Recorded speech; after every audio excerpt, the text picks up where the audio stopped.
Assalamualaikum warahmatullahi wabarakatuh.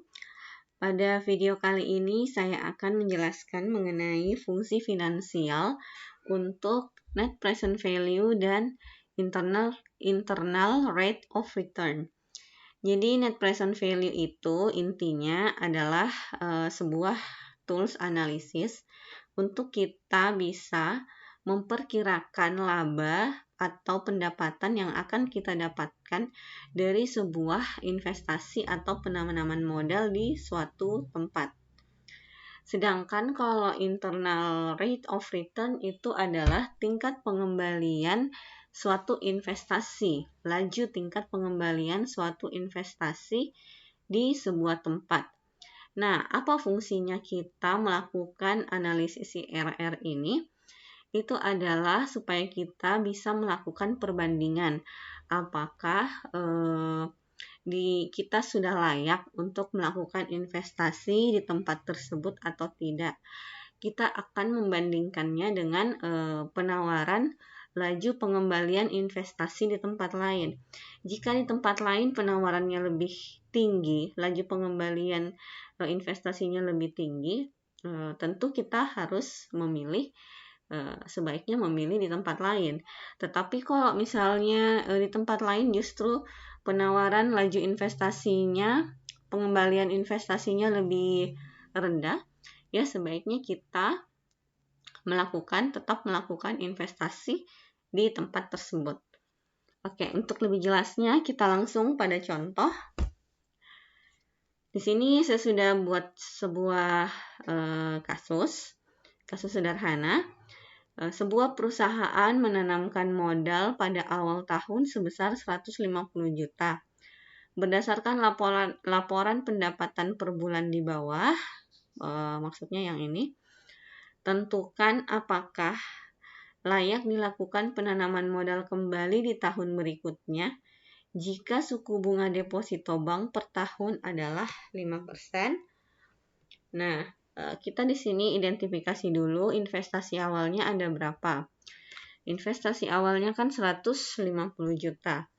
Kemudian kita asumsikan suku bunga kredit adalah 6%.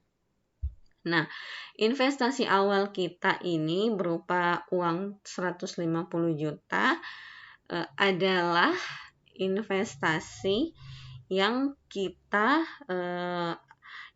dapatkan dananya dari bank. Jadi ini berupa pinjaman. Kemudian karena kita meminjam uang di bank, maka bank memberikan suku bunga kredit sebesar 6% ya. Kita asumsikan 6%. Jadi suku bunga yang ada di sini dan yang ada di sini ini berbeda. Kemudian pada bulan Januari pendapatan per bulan kita masih minus 150 juta karena ini tadi kan merupakan sebuah pinjaman dari bank, jadi nilainya masih minus, sehingga untuk total pengembalian adalah minus 150 juta.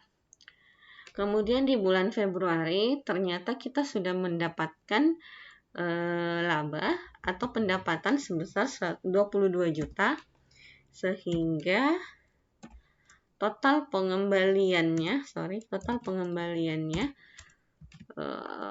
menjadi 128 juta.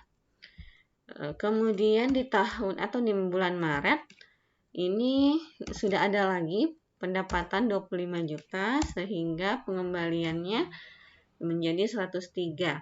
Nah, ini kita bisa langsung autofill ke bawah karena rumusnya sama. Nah, kita lihat pada bulan Desember kita mendapatkan total pengembalian sebesar 73 juta. Nah, dari tabel ini kita akan menghitung net present value atau laba yang kira-kira akan kita dapatkan dari investasi ini, yaitu dengan rumus NPV buka kurung rate itu yang ini, suku bunga kredit kita.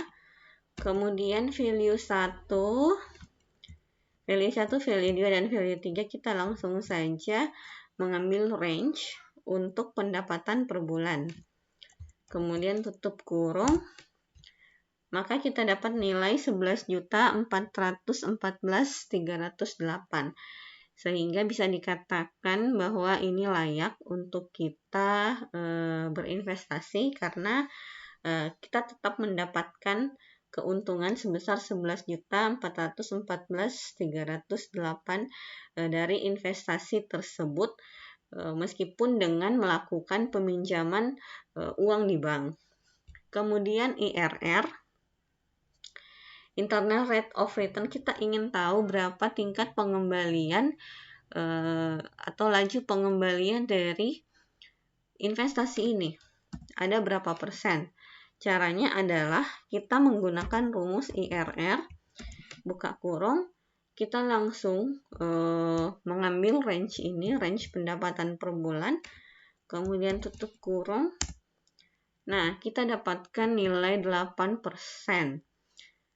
Berarti tingkat pengembalian dari investasi ini adalah sebesar 8%. Jika kita bandingkan dengan penawaran dari deposito bank adalah 5%, tentu investasi di tempat ini jauh lebih menguntungkan karena tingkat pengembaliannya adalah 8% dibanding di bank hanya 5% saja. Ya, jadi seperti itu penggunaan fungsi dari NPV dan IRR. Semoga kalian paham dan semoga video ini bisa bermanfaat. Assalamualaikum warahmatullahi wabarakatuh.